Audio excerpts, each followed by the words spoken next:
তো বন্ধুরা দেখতে পাচ্ছেন আমার ফোনটাকে কিন্তু আমি পিসি বানিয়ে ফেলেছি। দেখতে পাচ্ছেন এখানে ফোনটা কিন্তু আমি কম্পিউটার বানাইছি এবং এখান থেকে দেখতে পাচ্ছেন কম্পিউটার কিন্তু সব প্রকারের কাজে কিন্তু আপনারা এখানে করতে পারবেন। এখানে সব প্রোগ্রাম কিন্তু আপনারা পেয়ে যাবেন। এখানে দেখতে পাচ্ছেন জাস্ট এই অল প্রোগ্রামে ক্লিক করে কিন্তু এখানে আপনার ফোনের যতগুলো অ্যাপস আছে সবগুলো কিন্তু এখানে পেয়ে যাবেন। আপনার ফোনটা কিন্তু আপনি এইরকম কম্পিউটার বানিয়ে কিন্তু কাজ করতে পারবেন। দেখতে পাচ্ছেন এখানে সবকিছু কিন্তু পেয়ে যাবেন। তো কম্পিউটার যে করা যায় সেইগুলো কিন্তু সব করতে পারবেন এবং এখানে দেখতে পাচ্ছেন রিফ্রেশও কিন্তু করতে পারবেন গাইস।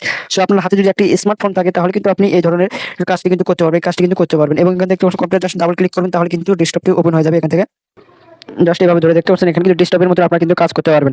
সব প্রকার কাজে কিন্তু আপনারা এখান থেকে করতে পারবেন। এখানে আপনার সরি এখানে কিন্তু আপনার মেমোরিটিও কিন্তু শো করবে। এখান থেকে দেখতে পাচ্ছেন ডেস্কটপ আছে, তারপর ডাউনলোড আছে, ডকুমেন্ট আছে, এগুলো কিন্তু সব কাজ কিন্তু আপনারা এখান থেকে করতে পারবেন। এখানে বিভিন্ন ক্রোম আছে এই সাইটটিগুলো, সেখান থেকে আপনি যদি অ্যাপস কিন্তু এখান থেকে আপনারা ওপেন করতে পারবেন। ঠিক আছে, জাস্ট আপনার ক্লিক করলে কিন্তু এখান থেকে আপনারা ওপেন করে চালাতে পারবেন। ঠিক আছে, সো এই কাজটি কিভাবে করবেন, আপনার ফোনটাকে কিভাবে পিসি বানাবেন এটা কিন্তু আমি দেখা দেবো খুব সহজে।